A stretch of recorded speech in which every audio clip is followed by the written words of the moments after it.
gara sagantaa keenya har'aatti baga nagahaan dhufnee nagaan dhuftan isiniin jecha yaa'iin kun yaa'iin barana geggeessinu akkuma beektan yaa'ii kana duras geggeessaa turre yaa'ii isa hawaasa musliimaatiif adda ta'e yaa'iin barana eega filannoo fedhii hawaasa islaamaa kana dura filannoon keenya nama nufeenuu fi masgida keenya irra bu'uurri islaamaa jedhamaa ture bara kana filannoo akkasii geggeessine yeroon isaa xiqqoo asii qullee eegasii yaa'ii geggeessaa jirra. Yaa'iin keenya wanni as nu jalaa sissiqaa deemuuf yaa'iin akkuma dhaabbata kamii dhaabbanni tokko adeemsa hojii isaatti yookiin jalarraa waa ol ijaaraa karoorsaa dalagaa yookiin immoo caasaa gubbaarra jirurraa karoorsee walitti dabarsaa dalagaa. Kanaaf akkuma san nus waggoota darban irraa qabee manni marii dhimmoota islaamummaa naannoo Oromiyaa karoora waggaa 5 karoora tarsiimaa baasanii nus karoora isa irraa akka baafannee walitti hidhamnee hojiilee islaamaa kana ciminaan hanqina dur qabnu harkifannaa dur qabnu keessaa baanee ufafootti akka deemuu dandeenyu godhamaa ture waan ta'eef yaa'iin sadarkaa gara oliitti geggeeffamaa ture gadi dhufee jira waan ta'eef kanaaf isa saniif ture gadi haga ammaa nu jalaa gadi harkifatee jira. Kanaaf haguma dhaqqabne hojii keenya hojiin duras ittuma fufaa jira yaa'iitu harkifatee as ga'ee hojii darbee fi ka'amma jirus qabannee ufafoo ittiin deemuudhaaf yaa'iin kun geggeeffamee jira. Hojii kamuu karoora mana marii dhaabbanni qabu tokko mana mariitiin hoogganamee karoorri isaa yoo mirkanaa'e karoora seera qabeessa ta'a waan ta'eef kanaaf yaa'iin kun yeroo isaa dhaqqabametti geggeeffamaa jira. Kanaaf yaa'iin kun yaa'ii milkii rabbi nu haa godhu. Kanaaf yaa'ii kanarratti akkuma walitti baane karooraa fi gabaasa bara darbee caqabnee karoora baranaa caqasnee kan mirkaneessinee hanqina isaa yaadaan guunnee gara ufafootti ta'uu deemnu ta'uu isaa duris ni beektanii. Kanaaf ammallee bifuma saniin kan deemnu ta'a. Yoo kana jedhu akka mana marii dhimmoota islaamummaa godina Arsii Lixaatti bakka bu'ee dhufetti karoorri keenya akkuma isiniin jedhe gubbaa wal qabatee gadi dhufetti nus karoora keenya baafannee yaa'ii mirkaneessinee karoora sani kan gara aanaa caccabee darbu kan sadarkaa aanaatti hojjetamu kan godinaa fi aanaa fudhatanii itti karoorfatanii fi nus ergaadhaan akka cimsinu kallattii hojiilee kaa'ame keessaa hojiin islaamaa inni guddaan dawaadhaan wal qabata. Kanaaf kana duras karoora keenya keessa ni jira.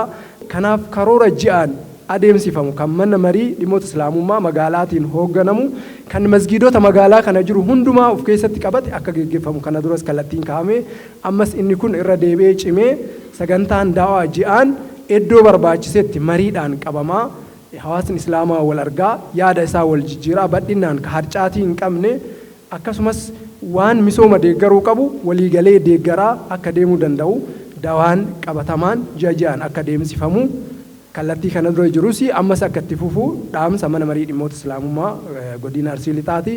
Itti dabalee diin islaamaa kun hundeen isaa barnoota irratti kan dhaabbate waan ta'eef barnoonni diin islaamaa bakka aalimman jiran aalimmaniin barnoonni bal'inaan kennamaa jira. Akkasumas bakka imaammanii fi barsiisonni quraanaa jiranitti masgiidonni hunduu jajjabeeffamanii warri barsiisus jajjabeeffamee barnoonni kun ciminaan akka itti fufuu danda'u karooraa fi ergaa mana marii dhimmoota islaamummaa godina Arsii Lixaati.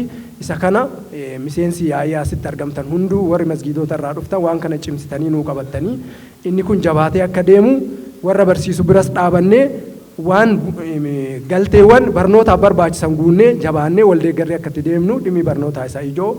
Inni biraa walumaa galatti dhaabbanni tokko cimaa ta'ee bu'uura qabaatee itti fufuudhaaf beektonni kan jedhan dhaabbanni sun jalqaba humna namaa beekumsaan guutameen qabaachuu fi akkasuma itti dabalee galii qabaachuu qaba yookiin baajata qabaachuu qaba. Kanaaf dhimmi baajataa kun sadarkaa magaalaattis barbaachisaa fi murteessaadha. Qabiyyee an asirraa isiniif haasa'uu jechuudha. Seensa akkuma jalqabarraa isiniin jedhe qabiyyeen seensaa manni marii dhimmoota islaamummaa magaalaa Nageellee Arsii tarsiimoo waggaa keessaa utubaalee heera qophaa'ee keessaa bara 2011 keessatti hojjetamuu qaban bulchiinsa cimsuu tajaajila tarsiimawaa kennuu dhaabbaticha galiin cimsuu ka jedhudha. Mul'anni federaalarraa naannoo dabalatee godinallee akkasumas magaalaa kennallee hanga masjiidaatitti hawaasa musliimaa tokkoome islaamaan jiraatu arguu jedha. kun kennama olirraa nuu kennameedha mul'ata akkana qabaachuu qaba jedha. Ergamni bulchiinsa ammayyaa amala gaarii fi dandeettii bu'uura godhate barnoota islaamaatiin hogganamu diriirsuudhaan hawaasa musliimaa magaalaa Nageellee Arsii gurmaa'e itti gaafatamaa baadhatu kan jedhuu fi akkasumas kan kana fakkaatan of keessaa qaba. Ergamni itti aansuudhaan galmi ni jira. Kunniin wantoota beekamaadha olirraa haga gadiitti jechuudha. Galmi majliisa bu'uura gurmii haarawaa fi dambii ittiin bulmaata majliisaa haaraa irratti hundaa'uudhaan deebisanii gurmeessuun tajaajila qulqullina qabu uummata musliimaatiif kennuu jedha. Bulchiinsaa fi misooma humna namaa jedha. Qacarrii kan jedhu wal qabateeti nuti akka dhimma islaama magaalaa Nageellee Arsiititti hojjetaa qacarriidhaan qacarreeti isaaf miindessaa jirru hin qabnu. Haa ta'uutii bara 2017 waan ta'eef dhimma islaama aanaa wajjin ta'uudhaan barsiiftuu takka ni qabna ture. Walakkaadhaan addaan citeera. Waltajjii marii adda addaa qopheessuu ilaalchisee jedha akkuma asirratti isinii mul'atu. Isarratti waltajjiin beekamaadha. Marii garaagaraa taasisuun kennanii beekamaa kanaan dura. Hojimaata godinarraa nu kennamu, hojimaata keessoo kennaa maal hojjetaa turree kan jedhu mariidhaan adeemsifamaa tureera. Caasaaleedhaan wal qabateeti kan asirratti nu tuqu keessa isaatitti itti aansuudhaan hojiilee hojjetaman jedha. Hojiilee hojjetamaniin wal qabateeti ragaa kalaawii quraanaa markazaa ma'aaddaa islaamaa kulliyyaa islaamaa fi jaami'aa yookiin yuunivarsiitii islaamaa jedha. As keessa mata dureewwan hedduutu as keessa jira. Hin beekamaa nu halqaa ilmiitii fi kalaawii quraanaatii fi hifzii markaza kanneen qabna. Kanaan alatti ammoo kaawwan hin qabnu kan sadarkaa kutaa 5 olii jechuudha hin qabnuyyuu. Asirratti kan argaa jirtan gamanarraan baay'ina barattootaa kan markazaa meeqaa, kan hifzii quraanaa meeqaa, kan halqaa ilmii meeqaa akkasuma baay'ee asirratti halqaa ilmii kan jedhu akkasumas kan madrasaatiin wal qabateeti barataan ji'a tokkoon ji'a lamaan jijjiiramuu ni danda'a. Averejii isaati kan fudhatamee jedhee kasirratti argitan kun jechuudha 500 jedha. Akkasumas dhiirri 30 dubarri hin jiru jedha. Halqaa ilmiitii wal qabatee jechuudha. Barsiisaan dhiiraa tokko ka dubaraa hin jiru jedha. Kan halqaa ilmiidha. Kalaawii hifzii quraanaa jedha. Kunniin masjiidota garaagaraa irratti illee kan nama lamaan sadiin barsiisaan barsiisu, barsiisaan quraanaa barsiisu akkasumas nama tokko lamallee kan haffasiisan dabalatee tasitti kan inshaallah kennameeru. Ragaa madrasaa jedha. Madrasaan kenna rawdaa jechuun keejiidha. Akkasumas kutaa tokko haga 6 iddoo tokkotti walitti qabeeti an kaawwanna jedhe garuu karoora raawwii godinaa irratti rawdaa wajjatti kutaa tokko haga 6 wajjatti kutaa 7 haga 9 wajjatti akka magaalaa kennaatitti madrasaa 3 qabna. Isinuu ni beektanii tokko Qarsaa, tokko masjiida Nuurii duubarra, tokko masjiida Jibriiliiti. Waliigalatti 3 qabna. Haala barnootaa fi barnoonni kennamu akkaadaamiin illee ni kennama. Ragaa abbaa qabeenyummaa kan jedhu ragama waajjira barnootaa irraa fudhatamee garuu karoora kenna keessatti karoora asiin booda isinii dhiyeessu keessatti akkuma ragaa masjiidonni ragaa dhimma islaama godinaa irraa fudhatan kalaawii quraanaa madrasaa akka fudhachuu qaban isatti dhufna. Ragaa masjiidaatiin wal qabateeti gosa masjiidaa jedha. Masjiida Jum'aa baay'ina 24 isaan wal qabateeti gabatee lammaffaa irratti sartifikeetii godinni gadi buusi beekamtii qaba. Fakkeenya kanaan dura hiika looniititti kan nu mudate ni beektanii beekamtii qaba dhimmi islaama magaalaa beekamtii qaba jedhee warri gandaa gaafataa ture. Sababa kanniin furmaata kennuudhaaf masjiidni 24 Jum'aa keessaa masjiidni 12 sartifikeetii godinni kenne ni qaba. Akkasumas masjiidni Jam'aa kan Jum'aa hin qabne jechuudha 6 waliigalatti masjiidni nu qabnu 30 kan Jam'aa keessaa sartifikeetii kan qabu sadarkaa magaalaatitti kennamaaf sartifikeetiin tokko kan hin qabne ammoo 5 waliigalatti sartifikeettii kan qabu 17 kan qabu 13 kan hin qabne 17 jedhamu olirraa federaala irraa hanga masjiidaatitti maatamni hiideriin xalayoota kallattii tokkoon deemamuu qaba. Masjiida minaaraa lama masjiida minaaraa tokko ka ta'u sun hafuu qabaa kan jedhuuf inshaallah kana dursa fidee bismillaahi rahmaani rahiim illee keessa jira waan ta'eef jalarraan itti aansuudhaan yaa'ii idilee tokkoffaa bara hojii tokkoffaa jedha. Mana marii dhimmoota islaamummaa magaalaa Nageellee Arsii karoora bara 2018 Nageellee Arsii jedha ammajii 17 2018 jedha. Qabiyyeen isaa xiinxalla haala waliigalaa yookiin kan bara 2017 achirraa xiinxalla waan fudhatamutu jira. Sababiin isaas karoora hanqina walitti qaaqaa turre sanniin furuun dirqama waan ta'eef seensi ni jira, ciminni ni jira, hanqinni ni jira, carraan ni jira, sodaan ni jira, mul'anni ni jira, ergamni ni jira, qajeelfama bu'uuraa jedha. Bu'uura karoora bara 2017 jira, karoora ijoowwan ni jedha. Hordoffii madaallii tarsiimawaa jedha. Karoorri kun akkamitti raawwatama? Karoorri kun baasuu qofa osoo hin taane akkam ta'a? Hordoffii fi madaallii tarsiimawaan isa nu goolaba. Ammarratti seensini daataan kun ni jijjiirama. Baay'inna hawaasa musliimaa magaalaa keenyaa persentiidhaan miidiyaan magaalaa kan poosti godhe achirraa fudhadhee akka carraa ta'e iskiriinshuutii ni qaba. Garuu ni jijjiirama.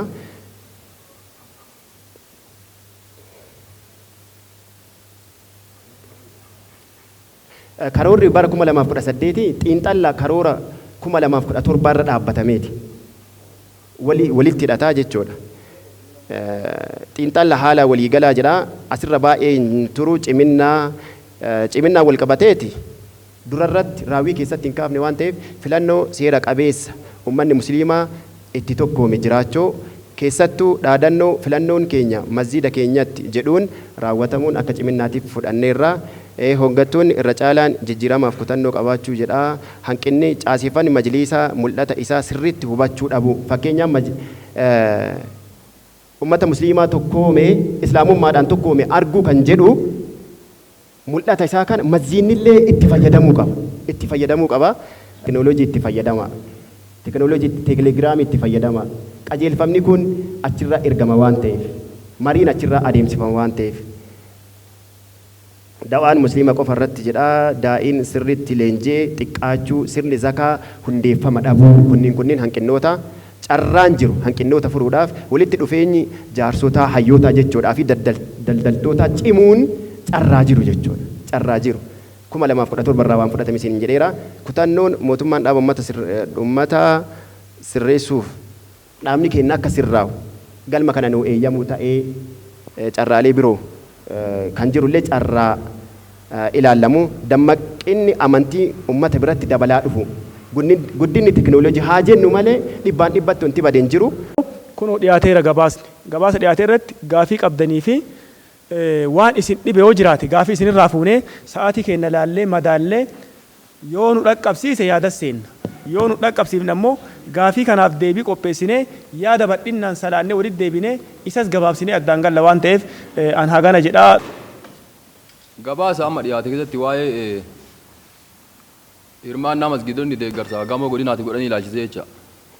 Odoo goren beeku masgiidni keenya xiqqaatu haa guddatu zeeroon qabu iyyuu. Karoora keenya mitillee waan gaafatamne hundaafuu jechuudha. Ijaarsa gamoo godinaa saniitiif qarshii 4,000 qabadhee jira guyyaa waliin. Ji'a 11ffaa guyyaa 29,2017 jechuudha. Zeeroon gabaafame maaliif qarshii 4,000 kan yaadaa boodatti deebaa gaafiin kiyya kanuma. Gaafiin kiyya akka ani beekutti masgiidni baadiyyaa iida lamaan irraa galii qaba haa xiqqaatu haa guddatu. Masgiidni magaalaa 27 kun waan tokkoon qabu bakka tokkotti salaataa jira.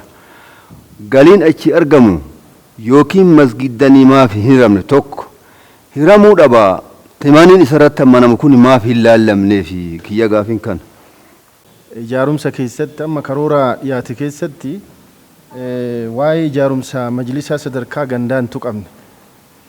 Ijaarumsi sadarkaa gandaa manni marii gandaa maaliif ijaaramuu dhabe? Waggaa bara 2015-17 illee akkuma amma itti hoogganamu kana hoogganamaa ture. xumura irra sadaffaan waa'ee qubsuma alimaatii wal qabatee nuti akka magaalaatitti miiliyoona 3 kan nuu kenname. Miiliyoona 3 san karaa adda addaatiin madda galii 3tu jira. Gaafa hojii kanatti kaanu madda galii 3 keessaa tokkoffaan madda galii masgiidaati. Inni lammaffaa madda galii da'waati. Inni sadaffaa immoo dhaabbilee adda addaa bifa garaagaraatiin hirmaachisu. Waliigalatti nu akka magaalaatti miiliyoona 3 keenya cufneerra jennee qabanneerra. Isarratti yaadno soo kenname fakkeenyaaf da'waa irraa gana argamee masgiidota irraa gana argame ka jedhu ka zeeroollee zeeroon ka argatellee kaa'amee jira. Maddi da'waa irraa argame kun eessa jalatti hammatama? Magaalaa jalatti hammatama moo dirree idaarraallee hagan arganne da'waa irraallee hagan arganne masgiida irraallee hagan argamne jedhamee karooraan waan dhiyaateef hojiin hojjetame kun sadanuu magaalaa irratti hojjetame. Bakka masgiidota harcaanii kana cufee miiliyoona 3 keenya kana cufuu danda'a. Tokkoffaa isinii durataa majlisa magaalaati Shimaamma Saaniin waamtanii akkasitti dhiyaanneerra. Waan amma galii waa'ee warra olomaa birrii baajata masjidatti ramadame kana muluu raawii isaa tuxxanii wanni galee hagana jettanii dubbattaniittani. Ka galee hagana jettaniitan kaafe hagana maaf jechoo dhabdani. Mulmatu fixeeraa kaafe hagana jechoo maaf dhabdani. Ka galee bichaa himtani. Lammaffaa ammoo waa'ee olomaa kanaaf magaalaa callaa miti baadiyyaa muluu walitti qabata. Gahee gara sha'amaa wadee maaf dhufe asittiin ibsine moo keessan kanaa wali jiffataniitti immoo inni addaan ganaa ibsuuf dhufa. Waa'ee magaalaa waa'ee baadiyyaa muluu gahee kan isaati wali qaba. Baadiyaalee muluu wali qabdanii birrii kan asii wali qabdan immoo warra magaalaa calla. Sha'amaa wadee dhufee asitti maaf hojjaa kana galchi maaf hin jenne fixadhe. Duraanii gabaasni akka dhimma islaama magaalaatti dhiyaate baay'ee waan nama gammachiisu bilchinaan dhiyaate haa galatoomanii jazaa rabbi isaanii haa deebisu jedha. Akkaataan qoqqoodiinsa baajeta qubsiisa alima masgiidanii fi raabsameeru baalaansii isaa walitti dhiyaata. Masa bilaadii ka kenname kana nu hundaa walitti dhoofnee gaafatamu. Waajjiran argannee bicha argitan malee ka gaafatamee argame masjida bilaadii kana eenyu gaafate jalqaba yeroo jalqabaa irraa fuudhee qofa beekama. Jarri bootaa bilaadii kennite kana waan guddaa qabattee waan nu gaafannu guddaa dhageettii qabdu. Inshaallah ni argama gaafii nu ammoo dhimnu. Kanarratti jabaannee waan kana hubannee wal deeggarree bakka hanqinni jiru mariidhaan wal jabeessaa wal ijaaraa akka deemnu kallattii kaa'ameedha. Kanaaf walumaa galatti sa'aatiin kennas yoo yeroo qusataa deemne waan baaneef hunda waliin ga'uu dandeenya. Wassalaamu alaikum warahmatullaahi wabarakaatu. لا إله إلا الله لا إله إلا الله له الملك وحده لا شريك له لا إله إلا الله لا إله إلا الله له الملك وحده لا شريك له بسم الله لجمر من قده مسكانا يقبول الله لواحد أي ولدين ولد أحدون أحده الصلاة والسلام على محمد صلاة سلام ورد إلى يوم الأبد وآله وأصحابه والتابعين وحده لا شريك له السلام عليكم يا أحباب الكرام أبدأ لبركة باسم رب الأنام الله بفقاد ستن دين الإسلام الحمد لله بل في ليل والأيام يا قنان ينقتا بهمام بسلام بنبيات الله صلاة سلام يورد باجونا إلى يوم القيامة وطن تحت الظلام قال النسياقه وحده ولا شريك له لك الحمد ربي يدرسي قلتا بارشو بالبيت بالله إرداتا الحمد لله يا بجل انقيتا ودق والنار قل لي قالت كريتا لك ولا تفبات اللبين قديتا تنساو للرامر كاقوم كبت بوتا يا مدينة والأحوال مؤمن وجونيتا زرزر مقترون باينور يمتلوتا لكن ان دولتا ولا استوساج وحده لا شريك له ወደሚሄድበት ቦታ ሳልሻገር የነበረውን አህዋል እንዴት እንደነበር ያኔ ሲፈነጥቅ የእስላሙ ጀንበር የመዲናውን አህዋል የዳዋውን ነገር ሙሃጅሮችና የአንሷሮች መጣመር የቁርአን ብሔረሰብ ሆነው የመፈጠር የረሕማኑ መልእክት ድንበር ለማሻገር ታሕተ ظል الإسلام ሆነው መተባበር የአላህ ፓርቲ ነበር መሰረታቸው ወሕደሁ ላ ሸሪከ ለሁ لا إله إلا الله ብቻ ነው ሰበቡ ዱስቱር من الله ቁርአን ያነገቡ እንዲህ መዋደዱን የመቀራረቡን ወንድም ለወንድሙ የመተሳሰቡን በእስላም ስነ ምግባር ተላብሶ የተዋቡ ላኢላሃ ኢላላህ ነበረ ሰበቡ የቀደምት ሙእሚኖች ሰሩት በአግባቡ አሕመድ ሙሀበቡ አሰልጠኗቸው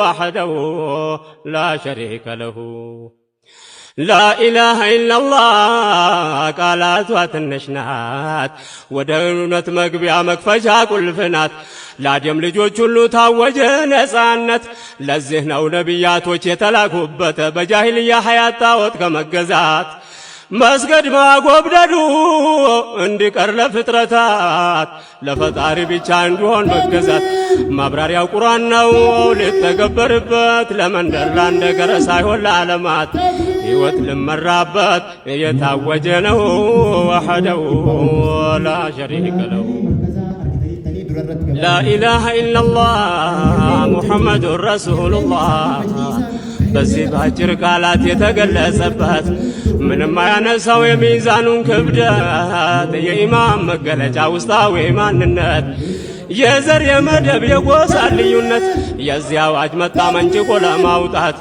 ለጥቁር ለነጩ የአንድነት ብስራት የአረብ የአጀም የሀብታም የደሃም ናት የፍትህ መሰረት ለመክሉቅ መክሉቃት የኢማም ምሰሶ ነቅቶ ላመነበት ማመን ነው በአንድ አላህ ላይ ያሻረኩበት ላወቀው ሽልማት ከተገበረው ወሕደሁ ላ ሸሪከ ለሁ አላህ ሂዳያውን ሲቸር ለፈለገው አላህ ሂዳያውን ሲቸር ለፈለገው ቀልቡን ለሻህደተይን ክፍት ያደረገው አላህ ለሚሻ ሰው ሰጥተው ያሳደገው የተውሂድ ምስጢር በቀልቡ ያረገው የከውኑ ባለቤት ሕግ የደነገገው ላኢላሃ ኢላላህ ሽርክን የተራረገው ይህ ነው ሙእሚኖችን አንድ ያደረገው ስንቱ የተነፈገውን የፍዐሉ ማ የሻእ ወሕደሁ ላ ሸሪከ ለሁ ኢነ በጥሸ ረቢከ ለሸዲድ ያሻውን የሚሠራ